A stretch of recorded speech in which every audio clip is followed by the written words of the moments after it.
Salam uşaqlar, hər vaxtınız xeyir. Mən MHM Tədris Mərkəzinin Azərbaycan dili müəllimi Yaqut Səbxanova. Biz bugün sizlərlə samitlər bölməsi haqqında danışırıq. Samitlər nədir? Samitlər nə cür qruplaşır? Bu kimi məsələlərə toxunmağa çalışaq. Uşaqlar, biz sizlə saitlər bölməsini keçərkən nə dedik? Dedik ki, saitlər bölməsini keçərkən saitlər tələffüz olunarkən heç bir maneəyə rast gəlməyən səslərdir.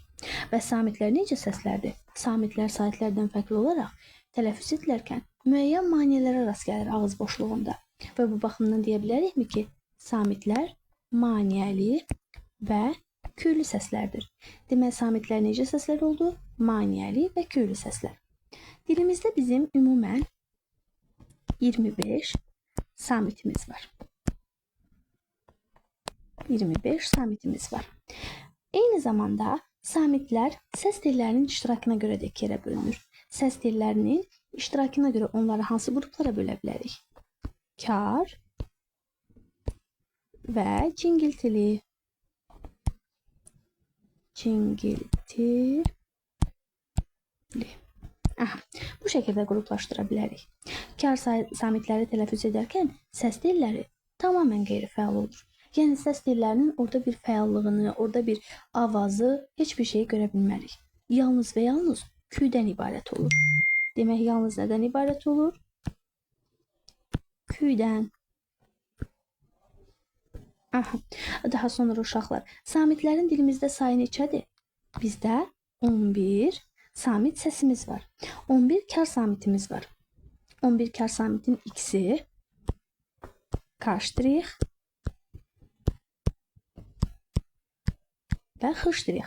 Bu səslərimiz var ki, bunların yazıda xüsusi qrafik işarəsi yoxdur. Bəs onlar yazıda nə ilə işarə olunur? Onlar Q samiti ilə işarə olunur. Yəni biz həm k', həm x' səslərini vermək üçün Q samitindən istifadə etməliyik. Bəs uşaqlar, cingiltili samitlər nədir? Cingiltili samitlər necə formalaşır? Cingiltili samitlərin sayı nə qədərdir? Cingiltili samitlər tələffüz edərkən səs telləri nisbətən fəal olur. Yəni, bayaq kar samitləri dedikdə dedik ki, ancaq və ancaq küydən ibarət oldu. Səs telləri qeyri-fəaldır. Cingiltilərdən danışarkən isə deyirik ki, nisbətən fəal olur. Daha sonra bəs cingiltili samitlərin sayı nə qədərdir? Cingiltililər dilimizdə nə qədər təşkil edir? Demək, deyə bilərikmi ki, 14 cingiltili samitimiz var. Dilimizdə 14 cingiltili, 11 kar samitimiz var. Eyni zamanda dedik ki, tələffüz olunarkən nisbətən səs tellərinin fəallığına rast gəlirik. Səs tellərində olan, yəni bu cingilti, kar samitlərdən fərqli olaraq həm küyün, həm də avazın hesabına yaranır. Demək, bunlar necə səslərdir? Həm küylü, həm də avazlı. Həm küylü, həm avazlı samitlər hansılardır dedikdə, deyəcək ki, cingiltili samitlərdir.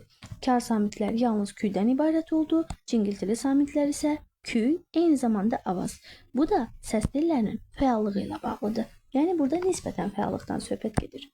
Daha sonra uşaqlar, bizim testlərdə çox tez-tez qarşılaşacağımız məqamımız var. Bu da nədir? Bu məqam odur ki, kar və cingiltili samitlərin cütlük təşkil etməsi. Yəni, onlar qarşılıqlı təşkil edirlər. Məsələn, mən cingiltili B samitini deyirəm. Onun kar qarşılığı hansı olmalıdır? Gəlin yazaq. B qarşılığı P. Bir neçəsinə nəzər salaq, yerdə qalanlarını kitabdan özünüz baxacaqsınız hər birinə. Daha sonra uşaqlar, məsələn, C deyirəm. C-nin kar qarşılığı hansı olacaq? Ç samiti. Daha sonra D. T samiti qarşılığı. Daha sonra G. Ən çox çaşdırılan məqamlardan biridir uşaqlar. Demək, X nəyin qarşılığı oldu? X. G samitinin qarşılığı oldu. Çox vaxt bunu testlərdə qarışdırdığınızın fərqindəyəm. Yəni, çox şagirdlər bunu qarışdıra bilərlər. Amma bu qaydanı yadımızda saxlamalıyıq. G-nin qarşılığı X kimi düşünürük. J hansından qarşılıq təşkil edir? Ş ilə. Daha sonra bəs G bizim bayaq qarışdırdığımız məqam. Q nə ilə qarşılıq təşkil edir uşaqlar? Q həmin bu K ilə qarşılıq təşkil edir. Daha sonra V F ilə qarşılıq təşkil etdi. Daha sonra Y nə ilə qarşılıq təşkil edəcək uşaqlar? Y X ştrixlə qarşılıq təşkil edəcək. Daha sonra uşaqlar Z S ilə qarşılıq təşkil edəcək. Z S. Biz bunların hər birini əzbərləməliyik, hər birini əzbərə bilməliyik. Nəyə görə? Fonetik təhlil apardıqda bu səs əvəzlənmələrinin, səs dəyişmələrinin hər birinin şahidi müəyyən məqamlarda olacaq. Yəni müəyyən məqamlarda, məsələn, Y səsinin X ştrix kimi tələffüz olunması halına rast gələ bilərik. Bu kimi məqamlar bir sıra suallarda qarşımıza çıxacaq. Daha sonra uşaqlar, bəs deyə bilərsiniz ki, ay müəllim, bunların içərisində sizin toxunmadığınız L, M, N, R, bir də X samiti oldu. Onları niyə qruplaşdırmadıq? İndi onlar haqqında da danışaq. Nəyə görə qruplaşdırmadıq? Nəyə görə qrupdan kənarda qaldı? Ona görə ki, uşaqlar, L, M, N, R. Bu samitlərimizə biz nə deyirik? Sonor samitlər. Sonor samitlər. Bu samitlərin kar qarşılığı yoxdur. Bir də bizim var H samitimiz. H isə cingiltilidir. Onun isə uşaqlar cingiltili qarşılığı yoxdur. Yəni bu diqqətlə yadımızda qalmalıdır. L, M, N, R sonor, kar qarşılıqları yoxdur. H isə boğaz samiti adlanır. Eyni zamanda buraya yazaq boğaz. Boğaz. Bunun isə cingiltili qarşılığı yoxdur. Bu məqamda xatirimizdə qalır həmişə. Daha sonra uşaqlar, biz çox vaxt rastımıza çıxacaq. Burun samitləri. Hansılardır? M və N. Bunlara nə deyirik? Burun samitləri. Nəyə görə uşaqlar, nəyə görə burun samitləri deyirik? Çünki sanki bunların tələffüzündə hava axını ağızdan deyil də burundan çıxır. Bu baxımdan bu şəkildə qruplaşdırılır. Daha sonra biz X' samitini, daha sonra K samitini belə deyək də onların hərf kimi görməyəcək. Onları ancaq səs kimi tələffüzdə görə bilərik. Və ona görə də mən deyə bilərəm ki, bu səs artıq mənə həm K', həm də X' formasında qarşıma çıxacaq. Yəni bunu rahat şəkildə deyə bilərəm. İndi dediyim fikirlər, indi dediyim qaydalar da bunu bir daha təsdiq edəcək. Gəldik uşaqlar elə danışdığımız K hərfinə. Gəlin baxaq görək K hərfi hansı səsləri ifadə edəcək və hansı məqamlarda. Baxaq. K. Uşaqlar, K 5 dənə səs ifadə edəcək. Elə özünü, daha sonra bayaq dediyimiz K', başında bu işarəni mütləq şəkildə qoymalıyıq. Yoxsa elə K ilə fərq olmaz. Sonra uşaqlar, X', daha sonra G, daha sonra Y. Bu səslərin hər birini ifadə edəcək. İndi bir-bir toxunaq. K-nı nə vaxt ifadə edir? K-nı ən çox ərəb-fars mənşəli sözlərdə və milli sözlərimizdə. Məsələn, deyirəm kitab, kələm, kino, kənd, kədər və s. K səsini verdiyini gördük. Bəs Rus-Avropa mənşəli sözlərdə necə olacaq? Onlarda da K səsini verməyənə rast gələ bilərik sözün ilk yəni samiti kimi. Məsələn, deyirəm Kiyev, kino. Bu ərəb-fars mənşəli deyildi. Kino artıq bizim Rus-Avropa mənşəli sözümüz idi. Sonra uşaqlar, bəzi hallarda K kimi tələffüz olunduğunu görəcəyik Rus-Avropa mənşəlilərdə. Məsələn, hansını deyə bilərik? Qoy bura kino yazaq. Kino, kitab. Aha. İndi ikinciyə keçdim. K səsi. Məsələn, mən sözlərin əvvəlində, qalın hecalı sözlərdə, Rus-Avropa mənşəli sözlərdə K kimi tələffüz olunduğuna da rast gələ bilərəm. Tutalım. Necə tələffüz edirəm? Kapitan. Nə cür yazılır uşaqlar? K ilə yazılır, amma nə cür tələffüz olunur? K formasında. Və yaxud da kartof.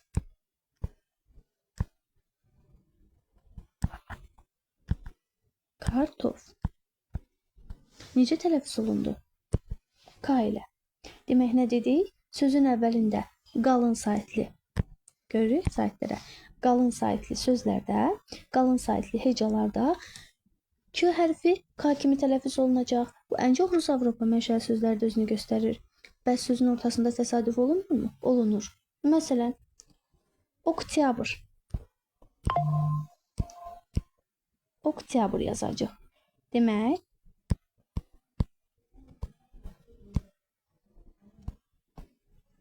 aha. Oktyabr-dan qoyaq, işarəmizi. Deməli, K kimi tələffüz olundu mu? K ilə yazıldı, amma K kimi tələffüz olundu. Oktyabr. Sintaksis və digər sözlərdə artıq söz ortasında gördük onu. Daha sonra uşaqlar, bəs söz ortasında incə saitlərin ahəngində necə tələffüz olunur? Yəni, tələffüz edək. Biz istifadə edirik. Məsələn, deyirik ki, transkripsiyada yazaq. Bəkməz. Q ilə yazdıq. Necə tələffüz elədik? Necə tələffüz elədik? Bəhməz. Artıq burada bir dənə silin bu hissəni. Daha dəqiq olsun.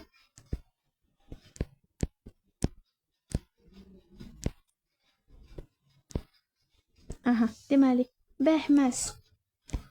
Bəkməz yazıldı, bəhməz. Xışdırıq deyə tələffüz olundu. Və yaxud da ürəkdən, ürəkdən yazırıq, amma ürəkdən deyə tələffüz eləyirik. Və yaxud da, məsələn, çiçəkdən yazıram. Və yaxud da çiçəkli. Çiçəkli. Yenə də xışdırıq kimi tələffüz olunduğunu gördüyümü çiçəkli.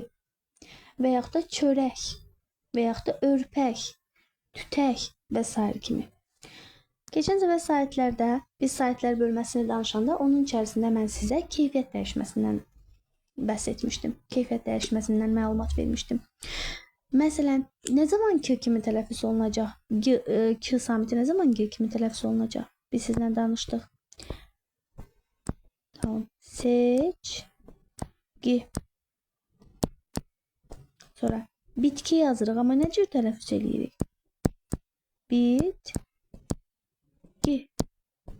Aha, bu aydın oldu. Bu məsələ də bizim üçün aydındır. Bir də uşaqlar bizim Y ilə tələffüz olunma halımız var. Yadımızda saxlayırıq ki, əgər sözün sonu xışdırıqlə K samiti ilə bitirsə, ona samitlə başlayan söz əlavə etdikdə və yaxud da şəkilçi əlavə etdikdə onda xışdırıq əvəzlənməsinin şahidi olacaq. Bəs mən ona saitlə başlayan şəkilçi artırıramsa nə olur? Məsələn, yazırıq bura bir söz.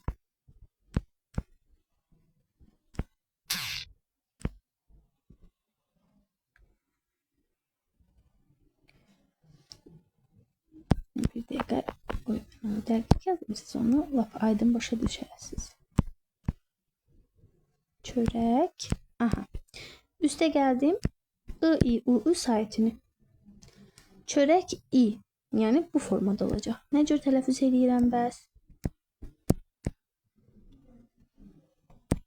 Çörəyi, örpəyi, tütəyi, ürəyi və s. Artıq uşaqlar bu K, Y əvəzlənməsi bizim tələffüzümüzdə olduğu kimi bizim artıq yazımızda da özünü göstərəcək. Çörəyi və yaxud da çörəyin.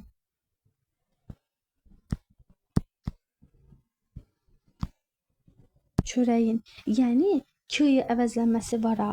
Onu tək biz yazıda görmürük və yaxud da tələffüzdə görmürük. İndi mən bunu sadəcə olaraq siz başa düşəsiniz deyə bu formada yazdım. Əslində bu K yox, Y formasında olacaq artıq. Tələffüzdə biz ona Y kimi yanaşmalıyıq. Həm yazıda, həm də tələffüzdə K-yə əvəzlənməsi baş verəcək. Yəni tək tələffüzdə çevirmirik biz onu Y samitinə. Biz eyni zamanda onu yazıda da çörəyi, çörəyin, yazıda da bu formada tələffüz etməyə başlayırıq. Demək K-yə əvəzlənməsi həm tələffüzdə, həm də yazıda özünü göstərdi. Amma digər danışdıqlarımız isə yalnız və yalnız tələffüzdə özünü göstərmişdi. Bir dənə y əvəzlənməsini nəzərimizə almalıyıq. Aha uşaqlar. Bu qaydanı ki dedik, bu qayda bizim milli çox hecalı sözlərimizə aiddir. Yəni sözün sonunda ç-y əvəzlənməsi, ç formasının y formasına keçməsi, daha sonra ç-nın x kimi tələffüz olunması. Bayaq bunlardan bir qədər məlumat verdim, indi daha aydın məlumat verim. Məsələn, nümunə dedik burada. Ləçə, saitlə başlayıram, sən olmalıdır. Ləçəyi. Gördünüz artıq mən ki yazmadım. Mən y yazdım. Yazda da dəyişə bilər. Bəs ləçəklər yazmaq istəyirəm, onu necə yazacağım? Ləçəklər. K formasında yazıram. Amma necə tələffüz eləyirəm? Ləçəklər. Və yaxud da örpəklər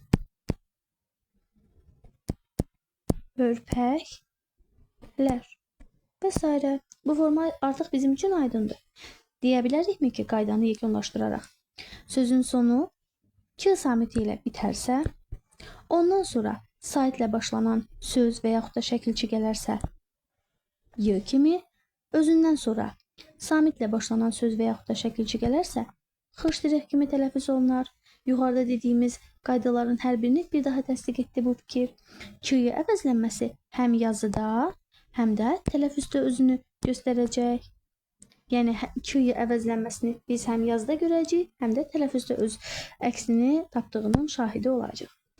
Bu bizim milli sözlərimizə aiddir. Bu qayda bizim milli sözlərimizə aiddir uşaqlar. Bəs alınmalarda nə cür olur bu vəziyyət? Alınmalarda necədir? Bizim alınma sözlərimiz var ki, məsələn, təbrik, idrak, şərik, malik. Bu sözlərimizdə uşaqlar, biz artıq Q-yu əvəzlənməsindən, Q-x əvəzlənməsindən danışa bilmərik. Və siz deyə bilərsiniz ki, müəllim, mən deyirəm ki, sənin təbrikin məni şad etdi. Burada Q-yu əvəzlənməsini istifadə etməliyəmmi? Xeyr, elə bu şəkildə yazmalıyıq. Təbrikin. Əslində i gəlmişdi. Mən nə etməliydim? Y-yə çevirməliydim. Amma bu alınma söz olduğuna görə elə ki olaraq da qaldı. Artıq y-yə dəyişmədi. Bu kimi sözlər var. Şərik, malik, iştirak, idrak, aptek. Bəs aptek necə tələffüz olunur? Aptek. Aha. Gördük uşaqlar necə tələffüz olunduğunu. K kimi tələffüz olundu. Necə tələffüz olunmalıydı tək olduqda? X kimi tələffüz olunmalıydı. Q ilə bitmişdi. Amma alınma söz olduğuna görə bu qayda özünü pozduğunu gördük. Sonra uşaqlar qısaca yekunlaşdırıb deyək ki, istərsə samitlə başlayan söz və yaxud da şəkilçi gəldikdə elə Q olduğu kimi qalır. Amma bəzi alınma sözlər də var ki, Q bəzən K kimi də özünü göstərəcək. Yəni bu iki məqamın şahidi olacaq alınmalarda. Məsələn, texnik, mexanik, aptek bunlar da K, amma təbrik, şərik, əmlak, idrak, malik bunlarda isə Q səsinin şahidi olduq. Bəs bizim bu millilərimizin içərisində bu qaydaya tabi olmayanlar varmı? Əlbəttə var. Yəni Q-yu əvəzlənməsinə tabi olmayanlar varmı? Əlbəttə ki, uşaqlar var. Məsələn, hansılardır? Türk, börk, yük, lək, tək, daha sonra türk, börk, ək. Bu sözlərimiz olduğu kimi də tələffüz olunacaq. Bəs bizdən soruşsalar ki, uşaqlar, bu nəyə görə milli sözlərdir? Niyə burada Q, Y əvəzlənməsi baş vermədi? Ona görə deyirsiniz ki, bizim qaydamız çox hecalı milli sözlərə aiddir. Bunlar tək hecalı sözlərdir. Tək hecalı sözlərdir. Bax, tək hecalı olduğuna görə artıq bu qaydaya tabe olmadı. Daha sonra eyni zamanda bəzi alınmalar var ki, bayaq dediyimiz qaydaya tabe olmuşdu. Yəni Q əvəzlənməsinə. Onları da bilək, yekunlaşdıraq bu hissəni. Hansı sözlərdir uşaqlar? Mələk. Bilirsiniz ki, alınma sözdür. Fələk. Daha sonra dəstək. Daha sonra müştük. Bir də xörək. Müştük. Bir də xörək. Deməli, bu 5 dənə bizim sözümüz var ki, mələk, fələk, dəstək, müştük, xörək. Bu sözlərimiz alınmadır. Alınmadır. Alınma.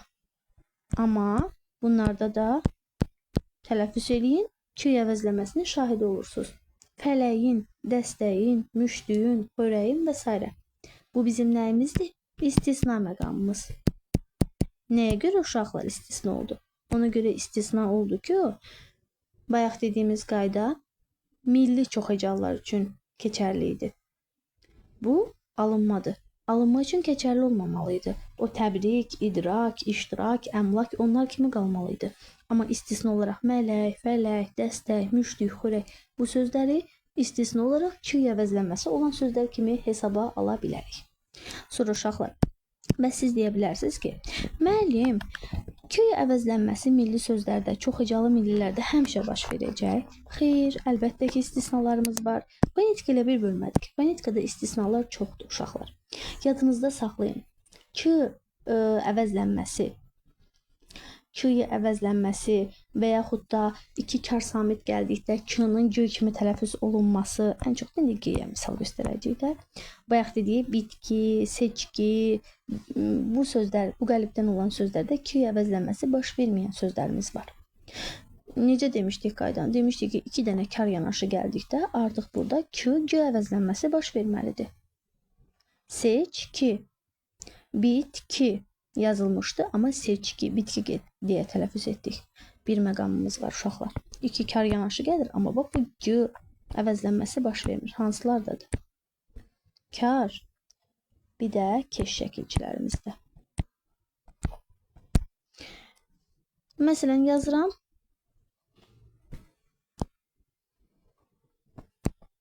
Rəhmət, keş. Uşaqlar, deyə bilərəm ki, mənim burada Q səsim. Və bu Q səsi var ha. G-yə çevrilmədi. T səsi əvvəlcə mənə deyə görüm hansıdır? Kar samitdir. Q hansıdır? Q da kar samit qrupuna daxildir. 2 kar yanaşı gələndə mütləq şəkildə bu G əvəzlənməsini görürdük. Amma burada T-dan sonra yenə Q gəldi. G-yə keçməli idi, amma bu halın şahidi olmadıq. Niyə? Kar keş şəkilçisi gəlib içərisində. Və yaxud da başqa bir nümunə. Sənət, kar. Yenə də uşaqlar 2 kar samitin yanaşı işləndiyini gördük. Necə olmalıydı? G-yə çevrilməliydi. Qayda oydu. İkincisi cingiltili qarşılığı ilə əvəz olunmalıydı. Amma olmadı. Səbəbi nədir? Səbəbi bu. Kar şəkilçisinin olmasıdır. Bu hissədə yəqin ki aydın oldu. Bu hissədə yəqin ki başa düşdük. Yəni kar keşi gördükdə siz artıq Q əvəzlənməsi etmirsiniz. Amma məsələn, görəcəksiniz bəzi nümunələrdə. Tutalım ki, G ilə əvəzlənmələrdə. Bayaqlar dediyimiz kifayət qədər o haqda nümunələrimiz var. Məsələn, müşkül yazıram.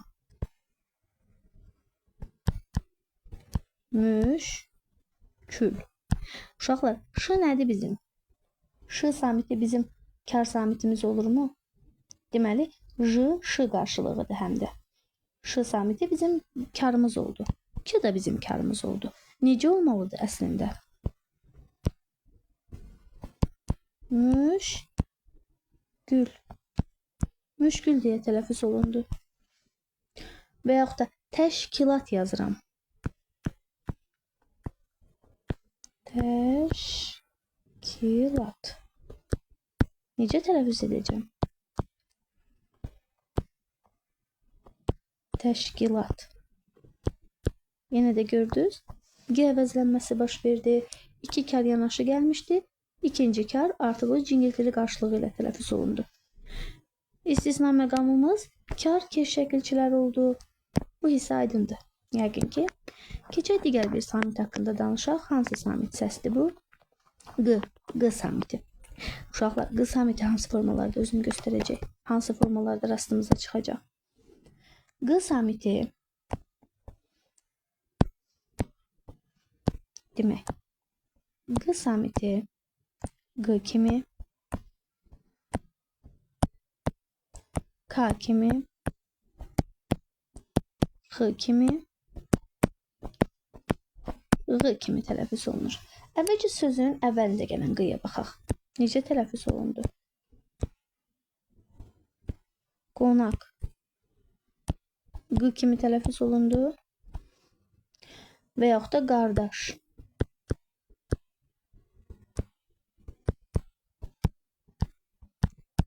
G kimi tələffüz olundu. Qonaq, qardaş, bunların hər birində G-ni gördük. Sözün ortasında gəldikdə uşaqlar G samiti necə tələffüz olunacaq? K kimi və yaxud da G kimi. İndi baxaq hansı hallarda. Məsələn, yazıram 1. Miqyas sözünü.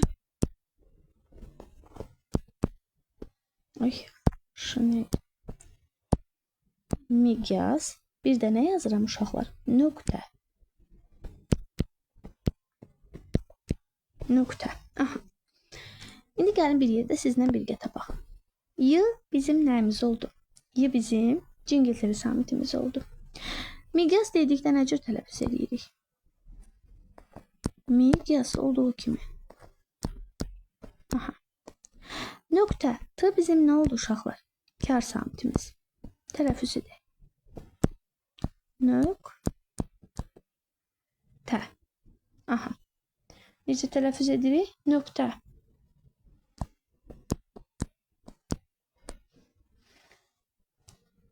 Bu şəkildə qruplaşdıra bilərikmi ki, özündən sonra cingiltili samit gələrsə G elə G kimi tələffüz olunur. Özündən sonra kar samit gələrsə G artıq K kimi tələffüz olunacaq. Məsələn, istiqlal deyirəm. İstiqlal. L gəlib. L cingiltili olduğuna görə mən onu istiqlal deyə tələffüz edirəm. Amma birdən məsələn, başqa bir nümunə deyək. Məsələn, nöqsan deyək. S bizim kar samitimiz olduğuna görə o nöqsan yox, nöqsan deyə tələffüz olunacaq. Demək deyirik ki, uşaqlar, kardan sonra gəldikdə, kardan öncə gəldikdə,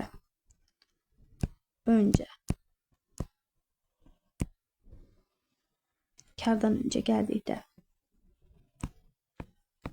K kimi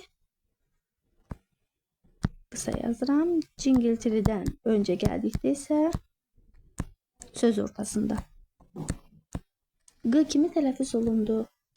Nöqtə, miqyas, istiqlal, daha sonra iqlim, bu kimi sözləri nəzərimizdə saxlaya bilərik. Bir dənə bizim bu qaydada istisna bir məqamımız var. Hansı məqamdır uşaqlar? Gəlin buranı təmizləyək, oradan yazaq. Aha. Bu bizim hansı məqamımızdır? Bu bizim haqlı sözümüzdür. Haqlı yazıram. Haqlı. Necə tələffüz edəcəm? Haqlı. Və siz deyəcəksiniz ki, ay müəllim, bayaqlar siz qeyd etdiniz ki, cingiltilidən öncə gələndə o G kimi tələffüz olunurdu. Burada niyə belə olmadı? Cingiltilidir. Bu da K kimi tələffüz olundu. Bu istisnadır. İstisna. İstisnanın səbəbi nədir bəs? Onu da izah edək. Burada kök və şəkilçidən söhbət gedir. Cingiltili şəkilçi formasındadır. Deməli, şəkilçidir. Şəkilçi cingiltili ilə başlayır. Yəni sözün kökündə bu dəyişmə baş vermir. Cingiltili başladı. Aha. Şəkilçi cingilti ilə başladı. Artıq siz deyirsiniz ki, sözün kökü G, özündən sonra cingiltili samit gəldikdə o K kimi tələffüz olundu. Bu istisna məqamımızdır bizim. Söz qovşağında olduğuna görə artıq bundan, yəni söz və kök və şəkilçi qovşağında olduğuna görə biz onu q yox, k kimi tələffüz etdik. Bu bizim istisna məqamımızdır. Daha sonra uşaqlar k-nı aydınlaşdırdıq, q-nı aydınlaşdırdıq. Bəs indi deyək görək nə zaman x, nə zaman q kimi tələffüz olunacaq? Onu düzəldək. Aha. Nə zaman x, nə zaman q kimi tələffüz olunacaq? Məsələn, mən yazıram uşaq, uşaq, qonaq, qonaq. Aha. Necə tələffüz edirəm tək tələffüz etdikdə? Uşaq, qonaq. Bəs ona saitlə başlayan şəkil çartıraq. Saitlə başlayan şəkil çartırdıqda nə deyirik? Qonağa, qonağa, uşağa. Q əvəzləməsi baş verirmi? Demək uşaqlar, nə deyə bilərik bu qaydada? Əgər milli sözlərimizdə sözün sonu son q ilə bitirsə, bir ona saitlə başlanan, bir də ona samitlə başlanan şəkil çağırdırdım. Samit, şəkilçi və yaxud da söz. Sait yazıram burada. Saitlə başlayan şəkilçi və ya söz. Saitlə başladıqda q formasında, samitlə başladıqda isə x formasında tələffüz olunacaq. Məsələn, qonaqlar yazıram. Qonaqlar deyə tələffüz olunur. Və yaxud da qonağım yazıram. Saitlə başladığına görə q kimi tələffüz olunacaq. Bəs deyirsiniz ki, ay müəllim, tək şəkildə olanda necə tələffüz olunur? Tək şəkildə olanda da x kimi. Qonaq, uşaq və s. Bu da bizim milli sözlərimizə aid olan bir qaydadır. İstisna varmı? Əlbəttə var. Əlbəttə. Məsələn, şəfəq, ondan sonra üfüq, məntiq, pedaqoq, məntiqi dedik, pedaqoqu dedik, sadiq. Bu kimi sözlərdə uşaqlar. Məsələn, şəfəqi yazıram. Şəfəq. Biraz qalınlaşdıraq. Aha. Məsələn, uşaqlar, şəfəqi yazıram mən sizlə. Deməli, şəfəqi nə kimi tələffüz edə bilərik?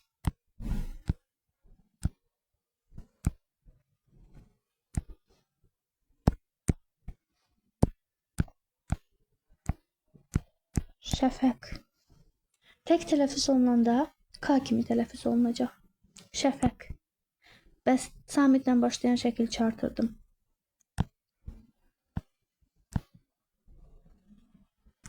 Şəfəqlər. Bəs saitlə başlayan şəkil çartırdım. Şəfəqin. Gördük necə tələffüz olunduğunu uşaqlar. Deməli, burada q, x, q əvəzlənməsi baş vermədi ki. Nəyə görə? Çünki alınmadı. Alınma. Başa düşdük? Alınma sözlərimizdir. İstisna məqamımızdır bizim, alınma sözlərimizdir bizim. Bunlar da bayaq dediyimiz q, x, q əvəzlənməsi olmuş. Tək tələffüz olanda qarşıdırıq. Saitlə başlayan söz və yaxud da şəkilçi gəldikdə qarşıdırıq. Amma saitlə başlayan şəkilçi gəldikdə ilə q özü kimi də tələffüz olunacaq.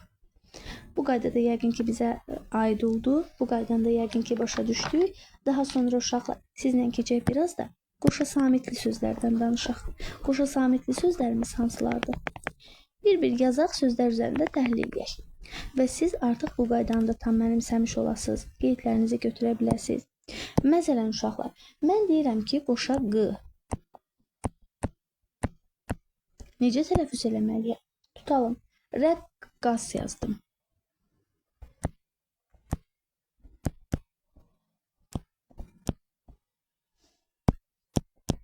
Tələffüz eləyək. Rəqqas.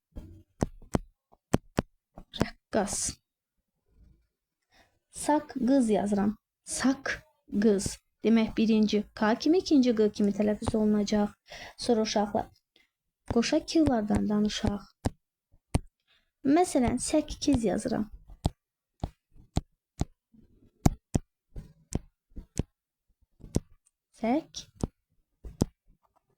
Giz.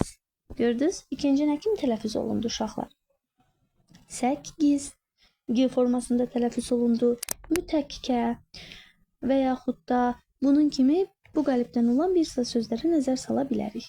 Gəldik t-lara. Necə tələffüz olunur?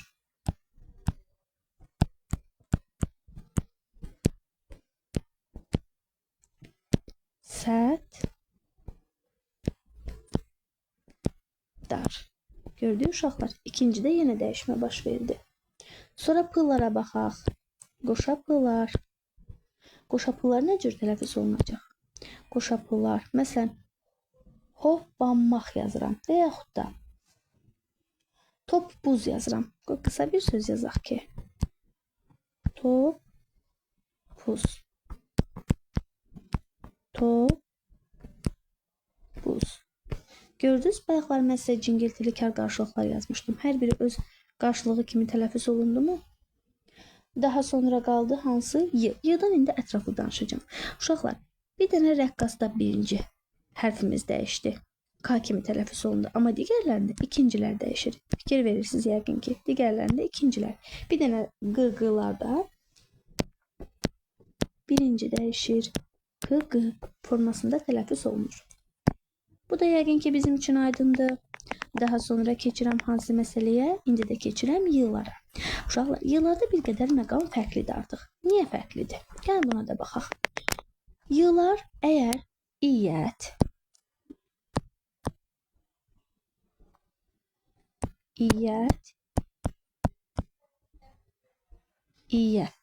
bu şəkilçinin tabesindədirsə, bu şəkilçinin içərisindədirsə, bir y kimi tələffüz olunacaq. Məsələn, söz yazırıq. Tutalım, yazıram kəşfiyyat. Kəşfiyyat.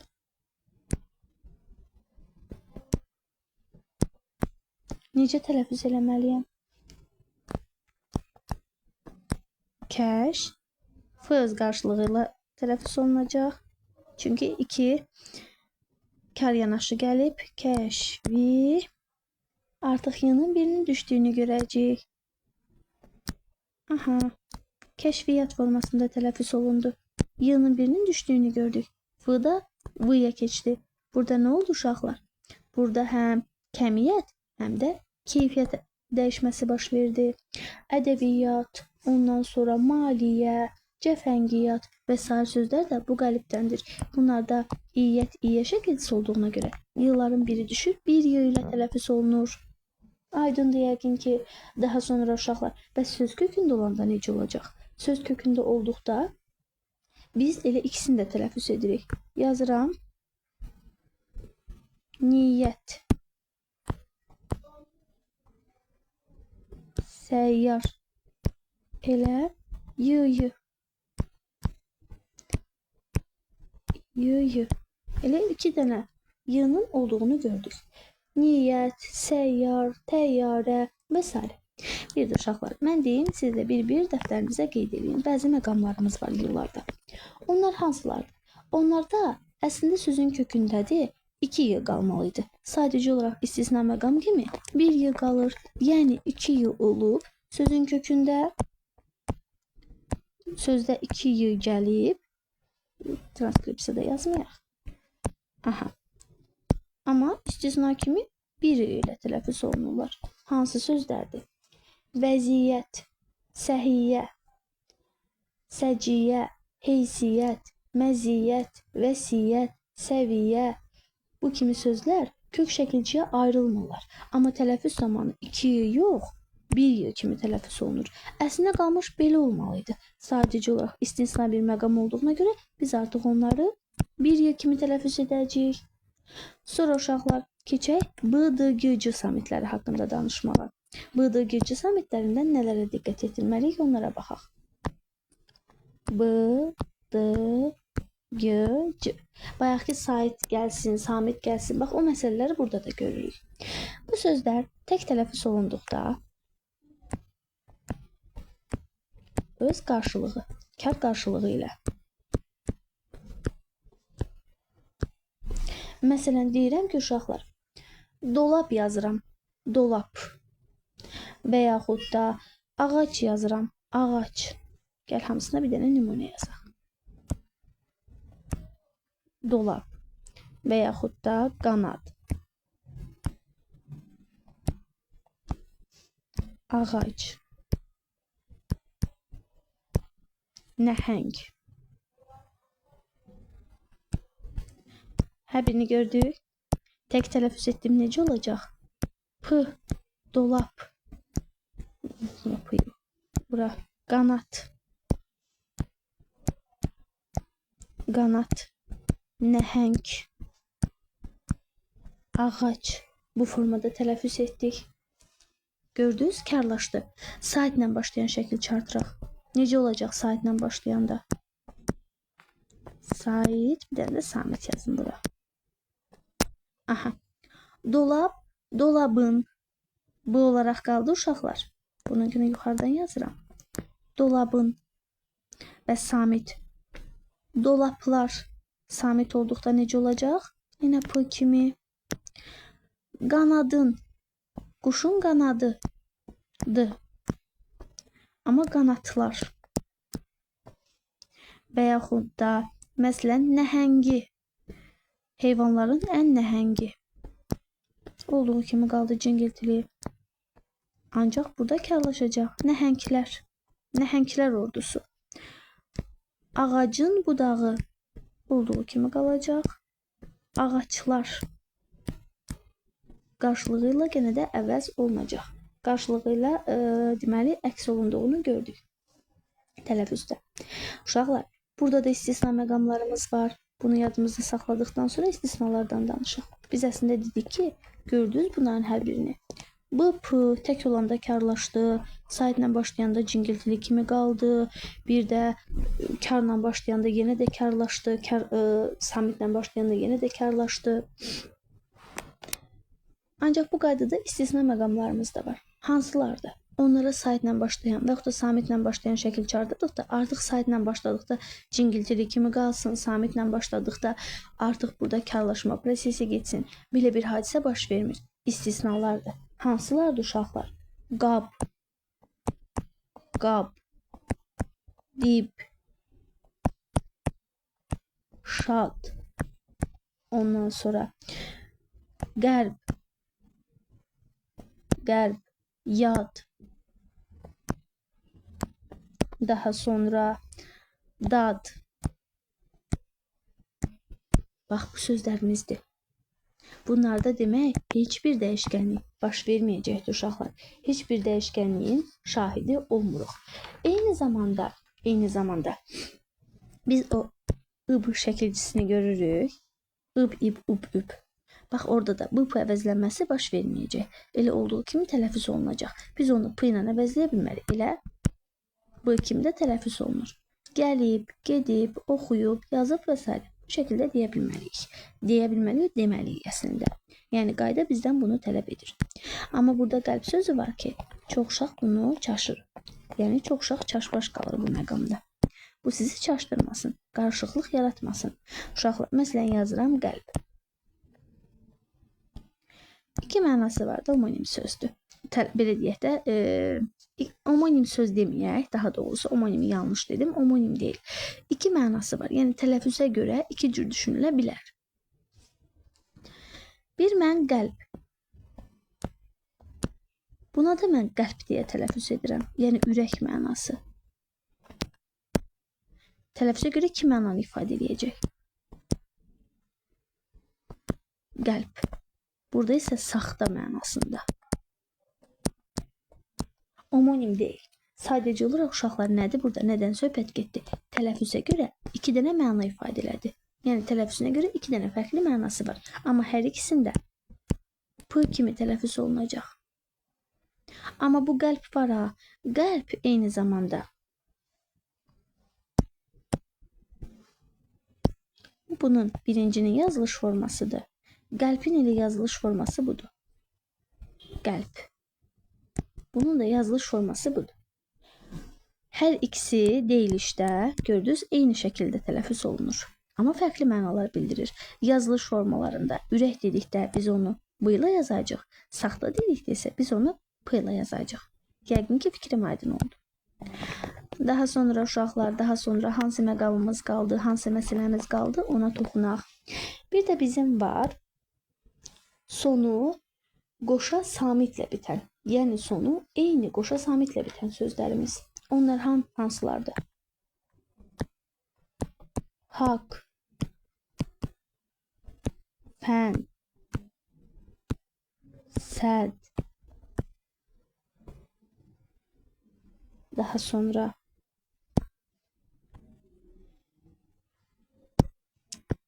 sir. Aha. Bu sözlərimiz var ki, uşaqlar. Bunlar qoşa samitlə bitən, incisi qoşa samitlərlə bitən sözlərimizdir. Bəs burada hansı qaydalar yadımızda saxlamalıyıq? Bu təkəcalı sözlərə samitlə başlanan şəkilçi artırdıqda, məsələn, haqq sözünü götürək. Samitlə başlanan şəkilçi artıraq. Necə olacaq? Haqlı, bayaq ki o haqlı formasında. Nə oldu demən uşaqlar? Qıllardan biri düşdü. Və yaxud da fənlər.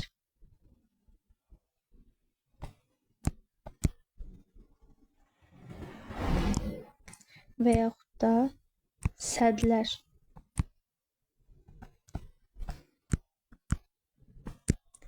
Həm yazıda, həm tələffüzdə. Nəyə gördük uşaqlar? Samitlə başlandıqda artıq sondakı qoşa samitlərdən biri düşdü. Sədlər və yaxud da sirlər. Məsələn, sirli yazaq. İndi biraz fərqli şəkil çıxartıraq.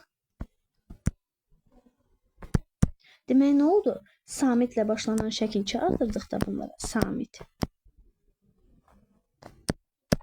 Qoşalardan biri düşür. Biri düşdü. Bir də var uşaqlar. Mən indi bunlara saitlə başlanan şəkilçi artırıram. Burada necə olacaq? Məsələn, məsələn, yazıram. Haqqı. Onun haqqı budur.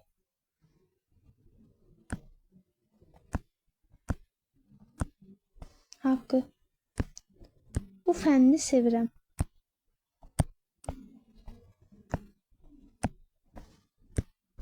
Çin səddi.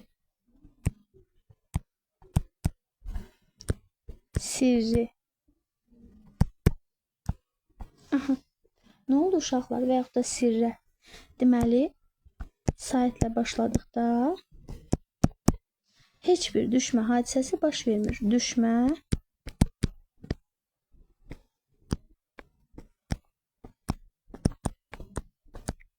hadisəsi olmur. Aha, düşmə hadisəsi olmayacaq. Elə olduğu kimi də tələffüz olunur.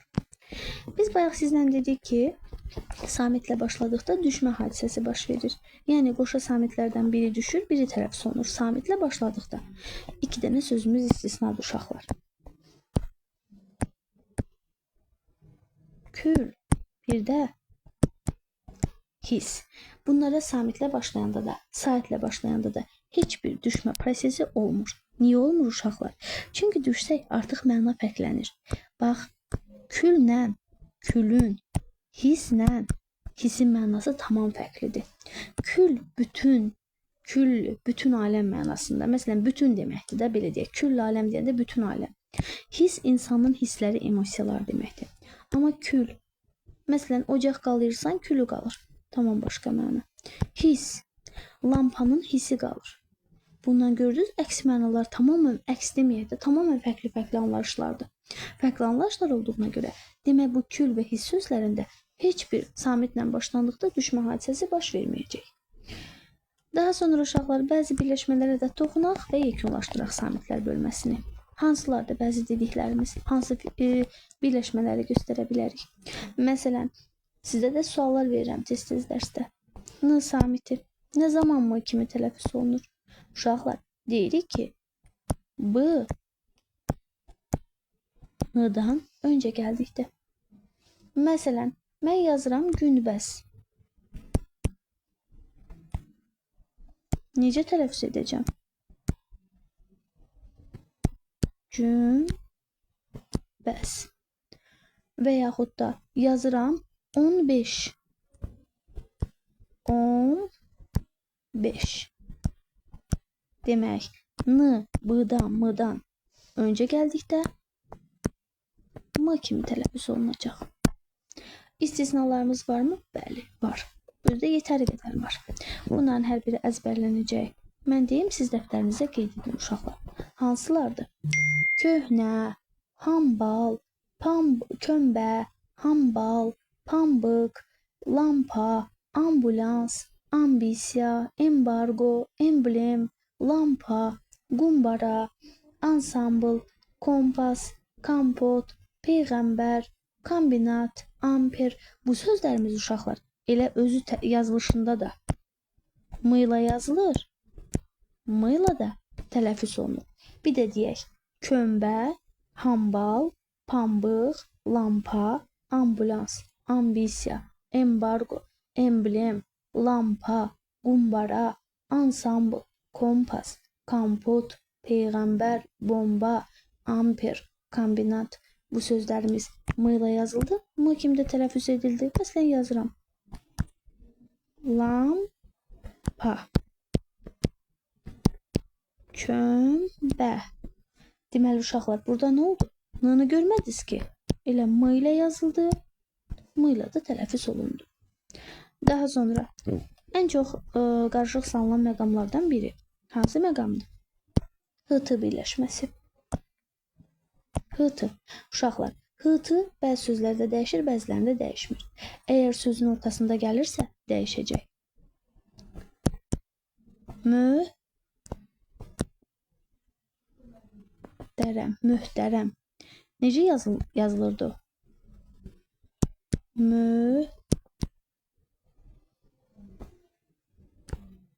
Möhtərəm. H-t yazılır. Söz ortasında h-dı deyə tələffüz olunur. Amma sözlərin əvvəlində ehtiyatlı olun. Ehtimal yazıram. Ehtimal. Elə bu şəkildə də tələffüz edirəm. Demək uşaqlar, sözün önündə gəldikdə heç bir dəyişkənlik olmadı. Ortada gəldikdə isə h-dı formasında tələffüz olundu. Sonra bəzi sözlərimiz var. 2 dənə qoşa samit, kar samit yanaşı gəlir. Biz demişik 2 qoşa samit gəldikdə onun biri cingiltili ilə əvəz olunur. Yazırıq. Taxta. Taxta. İftar. İftar. Formada tələffüz olundu mu? Daha sonra uşaqlar, bir də s-tı, f-tı, ş-tı birləşmələr var. Buna da toxunum yekunlaşaq. S-tı, f-tı, ş-tı birləşmələri var. Uşaqlar, bu birləşmələr samitlə başlayan söz və yaxud da şəkilçi gəldikdə t düşəcək. Samit artırıldıqda t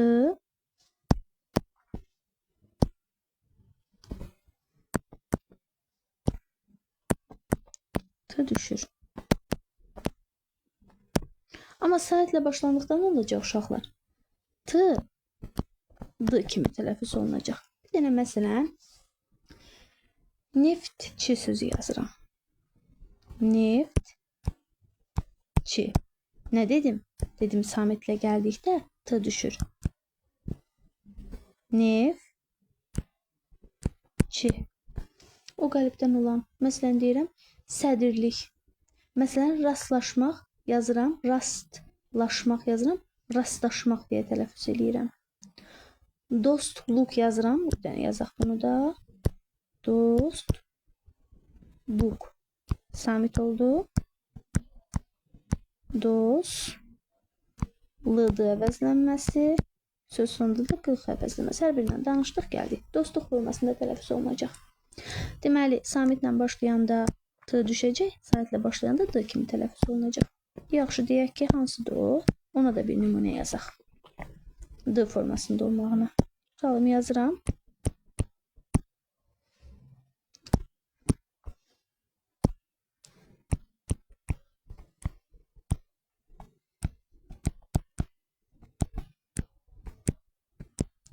Xoşbəxt adam yazıram məsələn.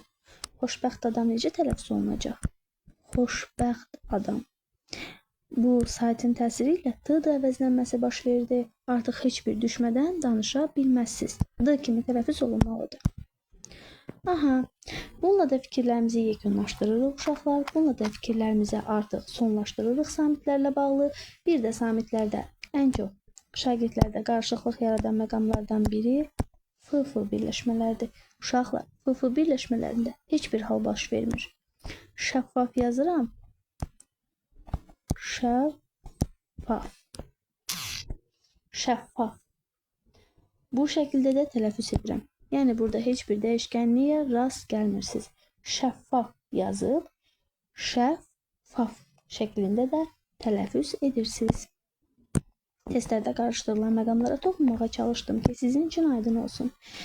Bəs fonetik təhlil nədir dedikdə, bu öyrəndiklərimizin hər birini sözü yazırıq və qarşısında transkripsiya açıb təhlilini aparırıq. Təhlilini apardıqdan sonra bir-bir hərfləri, bir-bir hansı səslərlə əvəz olundu, hansı dəyişmələr baş verdi, düşməm oldu, artmam oldu, bu kimi məqamları nəzərə alaraq onun fonetik təhlilini edirik. Yadımızda saxlayaq, fonetik təhlilində ahəng, vurğu, heca. Bunlar yazıya əsasən aparılır. Ahəng sözdə qalın və yaxud da incə saytların bir-birini izləməsi, vurğu hər hansı bir hecanın digərlərindən daha qüvvətli tələffüz olunması, bir də uşaqlar var bizim heca məsələmiz. Heca isə yazıya əsasən baxacaq. Burada da uşaqların qarışıq saldığı məqamlar var. Məsələn, hökümdar. Aha, tələffüzdə biz onu necə tələffüz edəcəyik? Hökümdar. Bu formada tələffüz edirik, hə? Artıq bu formada tələffüz ediriksə uşaqlar, məndən soruşsa ki, söz 1, 2, 3, 3 hecalıdır, yoxsa 2 hecalıdır?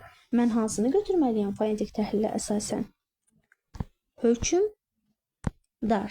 1, Ö, 2, A. Yəni bilirik ki, heca sayt səslərinin sayı qədərdir. Sözün yazılışında neçə dənə saytım var? 1 və 2. Demək, mənim 2 dənə saytım varsa, mənim yazılışıma əsasən götürüləcəkdir. Fonetik təhlil aparanda söz neçə hecalıdır desə, mən deyəcəm ki, söz 2 hecalıdır. Niyə? Çünki bunlar yazıya əsasən aparılır. Yazılış. Yazılışa əsasən aparılır. Ahəng, vurğu, heca. Sözün yazılışının üzərində təhlil olunur. Deməli, hökümdar neçə hecalıdır desə, biz 3'ü yox, biz 2 hecalı fikrini doğru hesab etməliyik. Sağ olun uşaqlar. Yəqin ki, bugün fonetika haqqında, samitlər haqqında olan bəzi məsələləri aydınlatdım. Sağ olun.